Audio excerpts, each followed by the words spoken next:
The greatest comeback story of all time happened in Tokyo, Japan. It was the evening of February 11th, 1990. Another heart-stopping boxing performance expected from the angriest boxer to ever set foot inside the ring. They billed the fight, Tyson is back. You have to remember that just nobody believes anybody can compete with Mike Tyson. In fact, the storyline seemed ripped from a horror movie. Walking into the arena, James Douglas was a 42-1 underdog. A dead man walking. He was about to meet the most brutal boxer of all time. They called him Iron Mike Tyson. A man who had demolished every fighter put in front of him. 37 in a row. Everything that Tyson does is intimidating. He was the undefeated and undisputed heavyweight champion of the world, holding the WBC, WBA, and IBF titles.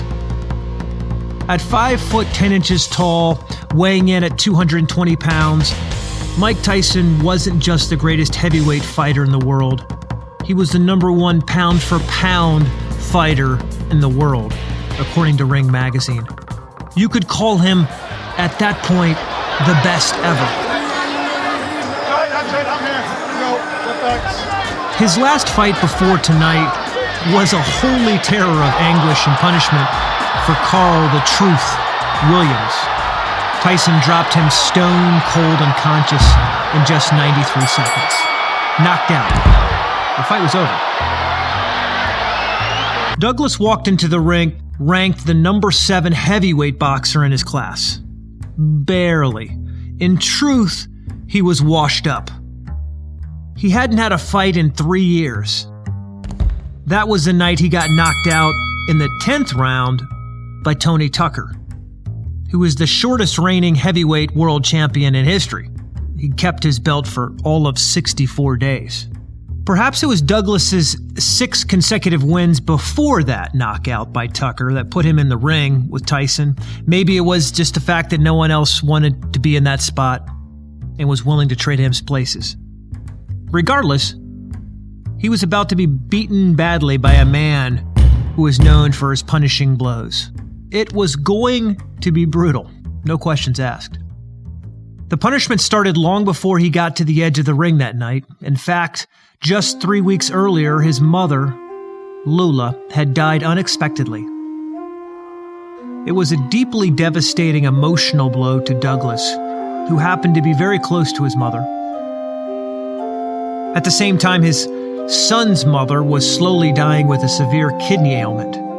And after weeks of training and preparation, trying to do his best in the ring, Douglas fell sick with a stomach virus the day before the fight, leaving his body weak and fatigued. And there he was, stepping into the ring with the fiercest boxer in the world as an impossibly ridiculous underdog. The odds were 42-1 against him. People now say Douglas has less chance than ever to win this fight. Quite simply, he had nothing to lose. in the important game of expectations, this fight is over before it begins or soon thereafter. The thought of that put a bounce in his step. From the first round, it was clear that Douglas was not afraid of Tyson. Tyson was partially blocked.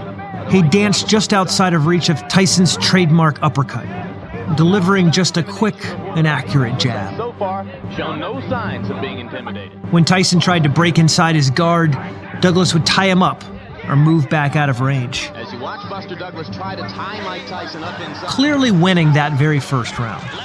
If you watched the fight, you would see the second round was more of the same. Douglas jabbing and moving, Douglas not afraid. That is apparent. Tyson being bested at each exchange. First, which is the key to boxing. You get your punches off first. So was the third round. Quick hands for a big man. Well, the lighter Douglas is, the faster his hands are, the more accurate his punches are. Not a lot of power.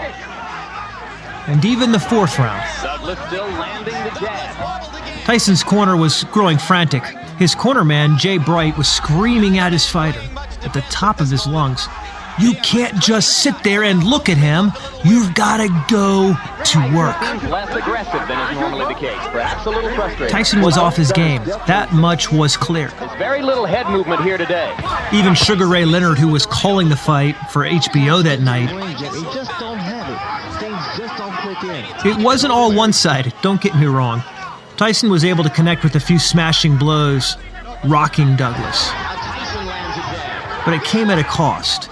His own right eye started to swell shut, which enraged Tyson. There's a lot of swelling above Mike Tyson's left eye, and it is partially closed. He had always dominated his opponents, always. 37 fights in a row. He wasn't the fighter getting hurt. He was the guy delivering the hurt. Round 8 started with purpose.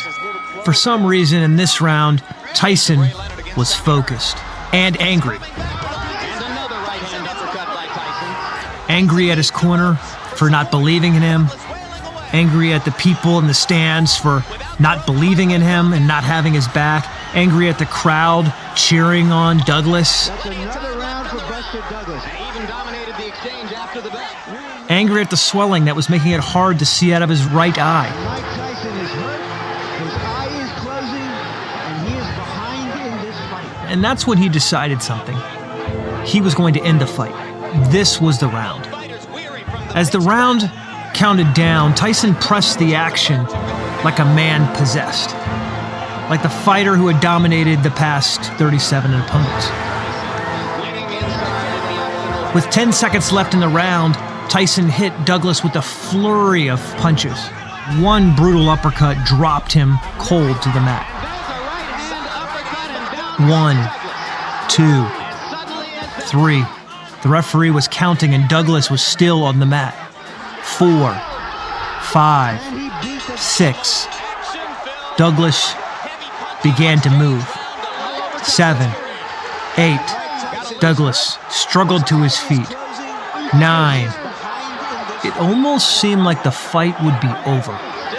But then the sound of the bell chimed at 9 and the round was done. Saved by the bell. Literally. The bell ends to save Buster Douglas at the end of round 8. Douglas limped back to his corner. Sensing blood, Tyson started that 9th round like a maniac. Smashing, pounding, chasing Douglas around the ring, trying to end in brutal fashion his 38th opponent. I thought he was out of it. But Douglas would not go down. He wouldn't. He wobbled, he staggered, he stayed away from his opponent. That much was clear to see. And then something happened. Something changed. He finally realized that he was still standing. And when that hit him, he seemed to find new life, new courage, new power. Douglas hit Tyson with a 4-punch combo that staggered Tyson. He fell into the ropes, hurt, wobbling on his feet, like in none of his other fights before. But he made it out of that round. Both of them did. By round 10, Tyson wasn't thinking straight. He had been battered by Douglas's punishing jab, absorbing more damage than he had in any other fight, clearly. He walked right into a devastating uppercut from Douglas. The entire stadium fell to a hush.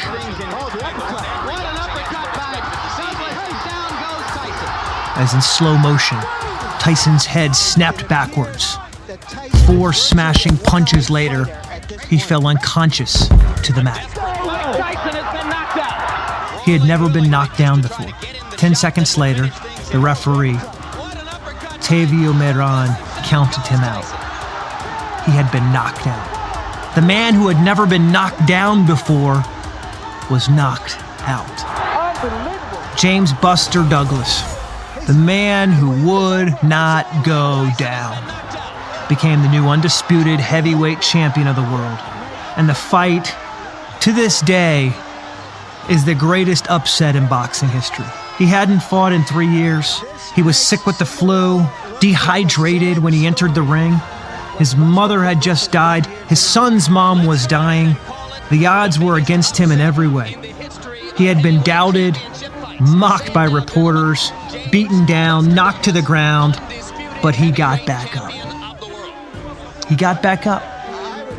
See, it's as simple as that. What separated Buster Douglas from 37 other fighters who came ahead of him was that he got back up. That's what made him a winner. And it's the only thing that will make you a winner, too. Monolith has been reduced to being another heavyweight champion who got defeated.